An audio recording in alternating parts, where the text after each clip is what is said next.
Let's move along here to our next caller here, who is going to be Adi from Boston, from Encore Boston Harbor. And I've gotten to meet Adi because I've been playing some 2-2 PLO when I go in there on Tuesdays. Adi is quite the character, and he wanted to ask me a question that he wanted to call into for the call-in show. Hello, Adi.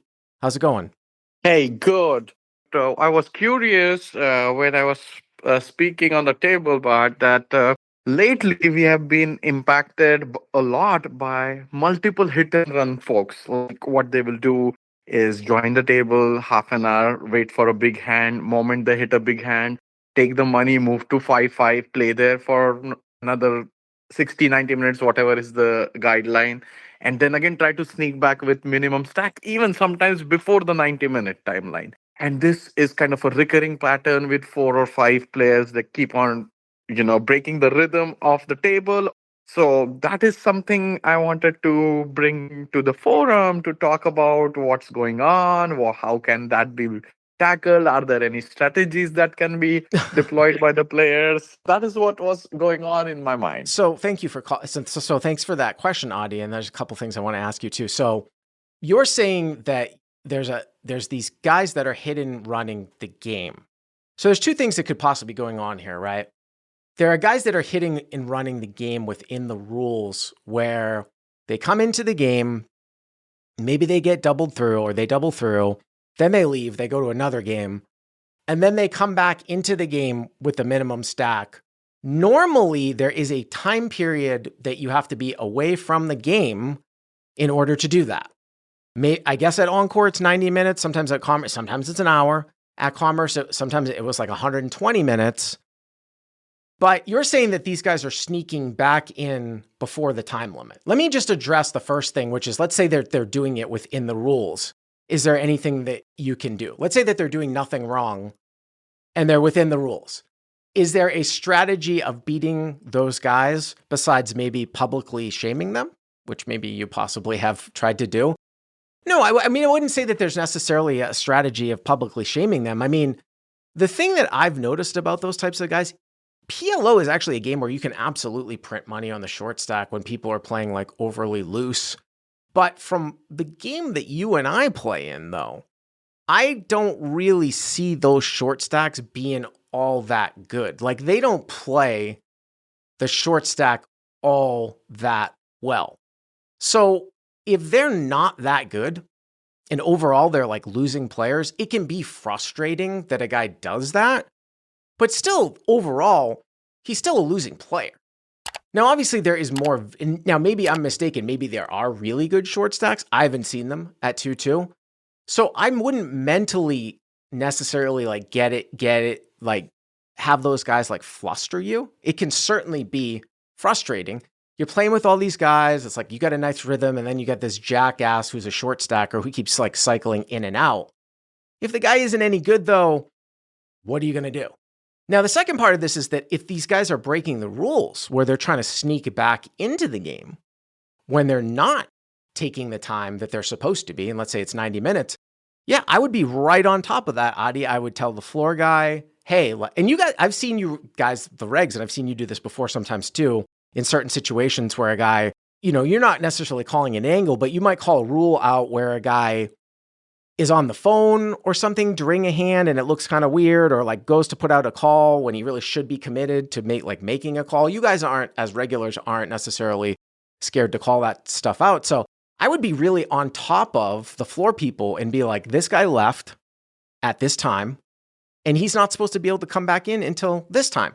Like, if there's several of these guys that are like very, very guilty of this, you regulars should just like mark it down when they leave. Hey, tell the dealer, hey, this guy left at this time. Okay, he's leaving. All right.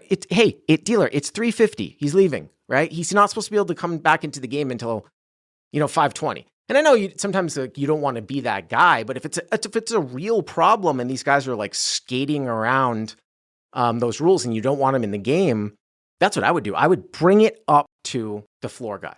Now, are these guys skating around the rules, or is it just kind of like breaking the vibe of the game? I mean, both. I mean, they're trying to stretch the rules where if no one is looking, sometimes there are multiple tables going on. So ideally you shouldn't be able to get on any other table. But at Encore, you might see 20 different. I mean, if this is happening on 1-3 as well, but for 2-2, it is limited number of 3 or 4 tables. So if not the same table, they'll try to get into a different one. I have seen someone move from a main game and get into a must move game as well within the 90-minute mark. And that time, the table doesn't know that he has moved from the main game and trying to sneak back into a must move game with a min stack and cashing out 6 grand out of it. Here, So these are the kind of cycles. And I got to be honest with you. This is what I would do if I'm in your situation. I assume that you play mostly for fun, right? Like you're a recreational player, you play for fun, and so are most of those guys that play 2-2, right? So the way that PLO works, even if these guys aren't good, okay, the way that PLO works is that the short stacks have an advantage over guys who are deeper that like to play splashy. So you're a guy, because I've played several pots with you, that likes to play splashy. Some of the other regulars like to play splashy. Even if a short stack isn't all that good, but he just plays tight, they have a massive advantage playing against deeper splashy stacks. So if I'm you and I'm a recreational player, I'm going to do whatever I can to protect myself. I don't even care if I look like an asshole. Why allow these fucking nits to get an advantage over you when they're breaking the rules? I don't think you have any. As a recreational player, I give a lot of leeway to recreational players, but specifically in this case, because of the way that the game works, I'm not going to let, by the way, if anybody knows who George Riley is, who has a social media thing, I guess he's like a picks pundit now on sports, but I know him from Commerce. He's a guy that would wear dress shorts all the time and eat 7 meals for free during a session. He would short stack No Limit, he would short stack PLO, and then jump around from table to table until they finally had to make a rule because there were many main games in Commerce where he would just move from main game to main game. And they were like, no, you can only do that once in a 2-hour period. And then we had to start enforcing it. These guys have an advantage, even if they're not that good, because it's PLO.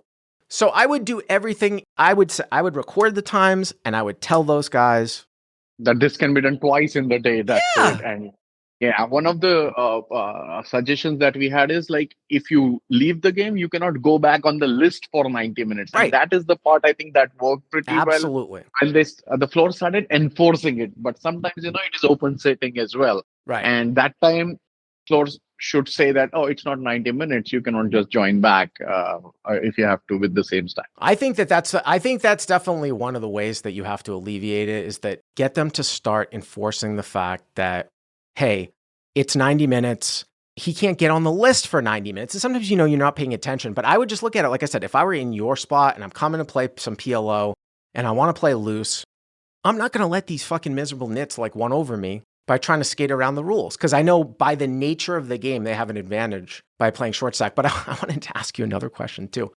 You asked me about bum chasers last week. Yes. And then that was a lot of fun. We realized, bum chasers, we went bum hunters. We realized that it was actually that you meant bum hunters.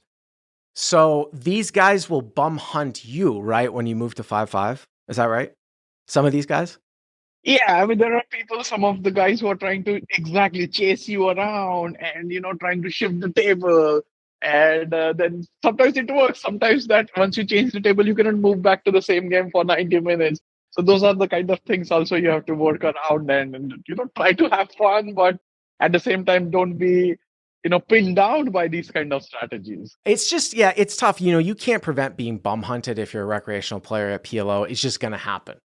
But I do think that what you're talking about here, this is actually one of the ways, like you've got to enforce these short stack rules. Because again, in No Limit, it doesn't really matter that much. I mean, in No Limit, if it's a really, really splashy No Limit game, it would matter, but you don't really have splashy No Limit games like you do in PLO. But in PLO, if you're playing deep and you're splashy, yeah, these short stacks have too much of an advantage over you. So you got to protect yourself. Now, I will say, I want to bring something up. So Adi and I have actually played some pretty big pots. I brought this up on my primary podcast last week, and I'm going to bring something up here on the screen when we do the video because I love this app called Poker Geek Odds Pro so much. I found this app, it's basically a hand calculator. It's a hand poker calculator. And I was looking for I was looking for a calculator that did high-low before my 10Ks this summer. And the calculator that I used, which was 2 Dimes, I think it was called Pro Poker Tools, it just stopped working. And so I looked and I saw one from Card Player, which sucked. And then I found this app called Poker Geek Odds, and now Poker Geek Odds Pro. And I liked it so much that I went and I contacted the developer to talk to him about helping him to promote it because I think it's so good. So I went to this guy, and I think this is Poker Geek Odds Pro. It's free. You can download it, and you can run Hold'em and PLO equities on it for free. If you want to run double board, PLO 5, double board Hold'em, those are add-ons. And if you sign up through saying that you saw Bart, it's $9.99 a month. It's a pretty big discount. But I think everyone that's watching this should just download the app. You don't have to worry about the add-ons and just start using it. It is literally the best poker app I have ever seen. The reason why I bring this up, though, Addy, is because I got in on a board of Jack 9 Deuce last week versus you with Ace 5. It was Jack 9 Deuce with 2 diamonds. I had Ace King Jack 5 with nut diamonds. Ace King Jack 5 with nut diamonds on Jack 9 Deuce. We got it in for like a $2,000 pot. It was Jack 9 Deuce with 2 diamonds. I have nut diamonds with top pair. Adi had Queen 8-8-7 on Jack 9 Deuce with 2 diamonds. Queen 8-8-7 with Queen high diamonds. And he won. Do you remember that hand? Yeah, I remember one hand I stacked you. I do remember that one. So I went to Poker Geek Odds Pro, and somehow you had 25% equity. I thought it was a lot. We'll put it up on the screen. I thought it was a lot worse because you had a queen. You had a queen as an out. I just had top pair of the nut flush draw. I've taken a beating in that 2-2 PLO game, getting it in like with massive favorites, like 80, 90% and losing. By the way, do they not allow running it twice at the 2-2 game? Because I never even get offered it. No, they don't. Oh, okay. That's why. They don't. Only 5-5. Time games, only time games, they allow that. Okay. Yeah. Okay. Adi, thanks for the call. I appreciate it. Absolutely. All right. Take care, Brad. All right. Take it easy. Bye-bye. Again, guys, Poker Geek Odds Pro is the name of it in the live chat. And again, we do stuff with Fast Roll, which we're going to talk about in a second, but Poker Geek Odds Pro, I actually went to the developer. It's always nice to be able to promote a product that you truly believe in. And this was one where I was just going to tweet about it anyways when I found it over the summer. And then I'm like, wow, maybe I should just reach out to the developer because I noticed that it wasn't really all that popular. And I'm like, where did this guy come from? That he developed this app that's like better than any poker calculator I've literally ever used. And then it has double board, all the double boards. It has ultimate, and it also has like double board Hold'em and PLO 5. I actually sent it to our PLO instructor too. It's incredible that it's not more popular.